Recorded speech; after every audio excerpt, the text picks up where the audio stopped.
ዳታ ለሀገራዊ እድገት መጠቀም ይገባል አሉ የኢትዮጵያ አርቲፊሻል ኢንተለጀንስ ኢንስቲትዩት ዋና ዳይሬክተር ዶክተር ወርቁ ጋቸና። ዋና ዳይሬክተሩ እንዳሉት አርቲፊሻል ኢንተለጀንስና ዳታን ዘርፋቸው ላይ የሚጠቀሙ ተቋማት የማምረት አቅማቸው እየጨመረ ነው። አፍሪካ ዳታ ላይ በስፋት መስራት እንዳለባት አንስተው አፍሪካውያን በዘርፉ ግንዛቤ ሊሰጣቸው ይገባል ነው ያሉት። ግብርና፣ ኢንዱስትሪ፣ አገልግሎት፣ ጤና፣ ትምህርት፣ ኢነርጂና ቴሌኮም ዘርፎች ከፍተኛ የዳታ ምንጭ ሆነዋል ነው ያሉት።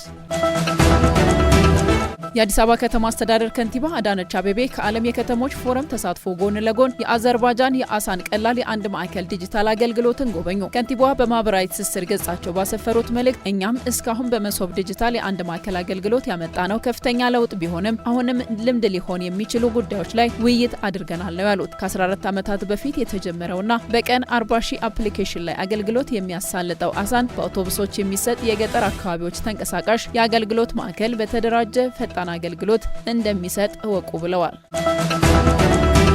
ጉምሩክ ኮሚሽን አዳዲስ ቴክኖሎጂዎችን በመጠቀም ህገወጥ ንግድና ኮንትሮባንድን በመከላከል ከፍተኛ ሚናውን እየተወጣ ነው አሉ ኮሚሽነር ዶክተር ደበሌ ቃበታ። በርካታ ቴክኖሎጂዎች ስራ ላይ መዋላቸውን ገልጸው የማኑዋል አሰራርን በማስወገድ ለአምራቾች፣ አስመጪዎችና ላኪዎች የተሳለጠ አገልግሎት እየሰጡ እንደሆነ አስረድተዋል።